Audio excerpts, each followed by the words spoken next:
সোনামুড়া মহকুমার রবীন্দ্রনগর গ্রাম পঞ্চায়েত এলাকায় রাস্তা নির্মাণে দুর্নীতি, নিম্নমানের কাজের অভিযোগ সংশ্লিষ্ট এলাকার বাসিন্দাদের। কিন্তু এই নিয়ে দায়িত্বপ্রাপ্ত সরকারি বাবুদের কোনো হেলদোল নেই, ফলে প্রশাসনের বিরুদ্ধে স্থানীয় বাসিন্দাদের ক্ষোভ পুঞ্জীভূত হচ্ছে।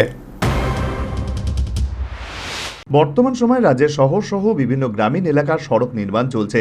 অভিযোগ, একাংশ সড়ক নির্মাণের ক্ষেত্রে চলছে অনিয়ম। অদৃশ্যজনের আশীর্বাদে তুষ্ট হয়ে জনগণের বাধাকে তোয়াক্কা করছেন না একাংশ ঠিকাদার বাবুরা।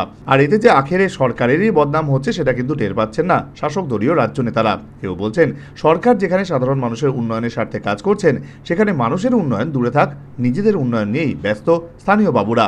সবেতেই চলছে বালু চাপা। বিশেষ করে শহর এলাকার সড়কগুলির প্রতি সজাগ দৃষ্টি থাকলেও শহর লাগোয়া গ্রামীণ এলাকার পূর্ত দপ্তরের অন্তর্গত একাংশ সড়কগুলিতে চলছে নিম্নমানের কাজ। আর সেখানে কাজের গুণমান নিয়ে প্রশ্ন তুলছেন সাধারণ মানুষ। স্থানীয়রা ঠিকাদার বাবুদের নিম্নমানের কাজের জন্য আপত্তি জানালেও তাদের কোনো তোয়াক্কাই করছেন না স্থানীয় ঠিকাদার এবং নেতা বাবুরা। এক ইঞ্চি পরিমাণ তো লাগে, কমসে কম এক ফল লাগে, এক ফল জায়গা আধা করো তো নয়। তো কেমনি প্রকারটা দেদার চলছে বালুচাপা। এমনই দুটি সড়কের নিম্নমানের কাজ নিয়ে প্রশ্ন তুলেন সাধারণ জনগণ থেকে শুরু করে পঞ্চায়েত প্রতিনিধিরা। সোনামুড়া মহকুমার কাঠালিয়া পূর্ত দপ্তরের অধীন রবীন্দ্রনগর গ্রাম পঞ্চায়েত এলাকার ইলেকট্রিক সাবস্টেশন সংলগ্ন সড়কটির প্রায় 5 কিলোমিটার সড়কের পিচ ঢালাইয়ের কাজ চলছে কয়েকদিন যাবৎ। অভিযোগ, কাজের শুরু থেকেই কাজের গুণমান নিয়ে প্রশ্ন তুলছেন সেখানকার সাধারণ মানুষ। রবীন্দ্রনগর থেকে ইলেকট্রিক অফিস হয়ে সেটা পূর্ব দিকে একটা রাস্তা গেছে।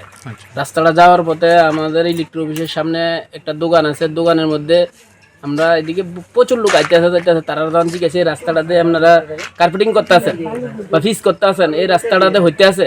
এখন রাস্তাটা হইতে আমরা ধর সাধারণ পাবলিক আমরা জানি না কিটা ধরা আছে না আছে, তবে আপনারা যে কাজটা করেন এটা নিম্নমানের কাজ হইতে আছে।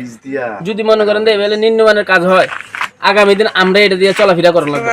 যদি চলাফেরা করতে দেয় আজকে কাজ করবে, 1 মাস পরে নষ্ট হয়ে যাবে, তাহলে বদনামি হোক আর বিজেপি সরকারের কাজ দিতে আছে ঠিকই, কাজটা সঠিক হইতে আছে না, নিম্নমানের কাজ হইতে আছে। সরকারের বদনাম করে লাভ নাই, তখন আমরা জনগণে এনে 2-4 জন জড়ো হইয়া সেটা প্রধান। নিম্নমানের কাজে বাধা দান করলেও অজ্ঞাত কারণে বাধাকে পরোয়া না করেই দেদার কাজ করে যাচ্ছেন ঠিকাদাররা।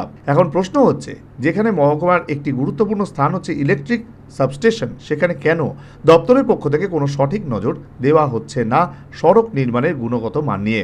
সাধারণ মানুষের অভিযোগ, কোনো প্রকারে বিটুমিন এবং বালি মিশিয়ে তাতেই সড়কের ওপর চাপা দিয়ে দেওয়া হচ্ছে। বর্ষায় এক পশলা বৃষ্টি আসলেই জলের স্রোতে সব ভেসে যাবে, এমনটাই আশঙ্কা সাধারণ মানুষের। রাস্তা করুন না, দুদিন ওরা আবার এই সামনা উঠে এরা আবার সেই রাস্তা খারাপ হয়ে যায়। সরকারেরও চাইতেছে আমরা জানাটার জন্য যে বালাল চাই রাস্তাটা সুন্দর করে করক, 2-3 বছর এক লগে যাই আবার বাজেট আইক এরকম চাই। তারা তো এমন বাজেট করে সরকারের হাতের তালে দিয়ে লারাত তোলা দিলে এটি সামটাটি উঠি যায়, এরকম রাস্তা তারা সরকারে করি যায়। এই আর আমরা চাই ভালো লাগে করতো। মহকুমার এমনই আরেকটি সড়ক নির্মাণের গুণমান নিয়ে প্রশ্ন তুলতে শুরু করেছে খোদ পঞ্চায়েত প্রধান থেকে শুরু করে এলাকার মানুষ।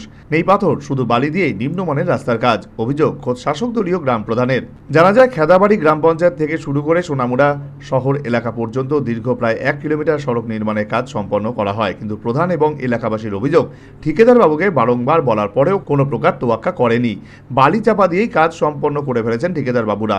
সাধারণ মানুষের আঙুলের খোঁচাতেই উঠে যাচ্ছে রাস্তার পিচ ঢালাই। সাধারণ মানুষের অভিমত, এমন অবস্থা চলতে থাকলে আগামী দিনে উন্নয়ন আদৌ কতটা সম্ভব?